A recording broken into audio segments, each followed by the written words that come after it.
Good morning बच्चों। आज की वीडियो में लेकर के है व्रतों से संबंधित क्षेत्रफल के महत्वपूर्ण सूत्र। कुछ बच्चों की डिमांड्स थी कि सर हमें सूत्र बताइए, तो मैं आज इस जो वीडियो है इसमें व्रतों से संबंधित क्षेत्रफल के सूत्र बताता हूँ कैसे आपको हल करने हैं। ठीक है, ये देखो बेटा, जैसे मैंने सबसे पहले ये एक चित्र बनाया है। ये एक व्रत है, राइट बेटा। ये आपका एक केंद्र है और ये रेडियस। तो बेटा ये जो आकृति बन रही है जहाँ मेरा पेन चल रहा है इसको अपन बोलते हैं त्रिज्यखंड। ठीक बेटा, तो ये होती है बेटा रेडियस यानी कि त्रिज्या, ये भी त्रिज्या होती है। इसके बीच में कोण बनता है जिसको अपन थीटा बोलते हैं बेटा। क्लियर। अब इसका क्षेत्रफल का सूत्र क्या बनता है? वो ये बनता है पाई आर स्क्वायर थीटा बटा 360 डिग्री। क्लियर, कोई दिक्कत नहीं इसका। ठीक है, अब आता है इसमें चाप की लंबाई। चाप की लंबाई बेटा कहाँ से है? ए से लेकर के और बी तक, ये बेटा चाप की लंबाई है। इसको एल के द्वारा रिप्रेजेंट करते हैं और चाप की लंबाई का सूत्र होता है पाई आर थीटा बटा 180 डिग्री। क्लियर। चलिए दो दो सूत्र हो गए। नेक्स्ट, त्रिज्यखंड का क्षेत्रफल। इसका एक क्षेत्रफल और होता है, वो कब होता है? 1/2 इंटू एल चाप की लंबाई इंटू त्रिज्या। इससे भी अपन त्रिज्यखंड का क्षेत्रफल निकाल सकते हैं। जब ये कब यूज करना है?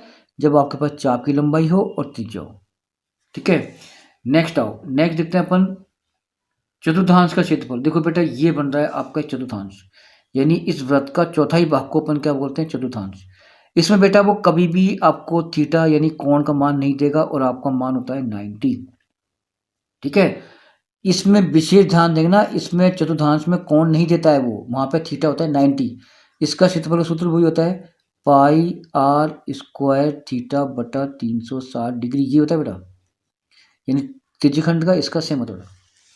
चलो बेटा, अब आता है दीर्घ त्रिज्यखंड का। दीर्घ मतलब दीर्घ कौन सा हो गया? दीर्घ देखो बेटा, दीर्घ जो बनेगा वो ये बनेगा, यानी कि ये तो हो गया लघु लघु त्रिज्यखंड। इसके जो ऊपर वाला भाग है पूरा ये खाली खाली वाला, इसको बोलते हैं दीर्घ त्रिज्यखंड। तो इसका सूत्र भी बनता है, वो क्या बनता है? देखो इसका बनता है 360 डिग्री माइनस थीटा बटे में 360 डिग्री, ब्रैकेट बंद करो, इंटू में आ जाएगा पाई आर स्क्वायर। ये होता है दीर्घ त्रिज्यखंड का। चलो बेटा, अब आता है वृत्तखंड का क्षेत्रफल। अब देखो वृत्तखंड ये वाला भाग है, ये जीवा है ना, ये वृत्तखंड है बेटा। अब इसका होता है क्षेत्रफल पाई आर स्क्वायर थीटा बटा 360 degree minus 1/2 R square sine theta. ये होता है बेटा। ठीक है, अब यहाँ पर साइन जो थीटा है उसमें क्या क्या आएगा? देखो, अगर साइन 30 आ जाए, यानी यहाँ पर कोण 30 आ जाए, तो उसका मान रख देना 1/2। अगर साइन 60 आ जाए, यानी कि यहाँ पर कोण 60 का बने, तो यहाँ पर साइन 60 आएगा, तो यहाँ रख देना 3/2। कई बार साइन 90 भी आ सकता है, और साइन 90 आए तो वहाँ रख देना 1। ये बेटा याद कर लेना, साइन के अलावा कुछ नहीं आएगा। अब आता है दीर्घ वृत्तखंड का। दीर्घ वृत्तखंड में क्या होता है?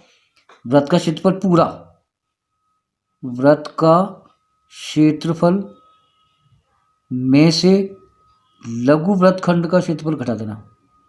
लघु वृत्तखंड का क्षेत्रफल ये बेटा घटा देना, यानी वृत्त का जो होता है क्षेत्रफल वो होता है पाई आर स्क्वायर। इसमें से ये जो लघु वृत्तखंड का क्षेत्रफल है ये माइनस कर देना, तो यहाँ लगा दिया बड़ा bracket pi R square theta बटा 360 degree minus 1/2 R square sine theta. ये बेटा घटा देना, तो आपका आंसर दीर्घ वृत्तखंड का आ जाएगा।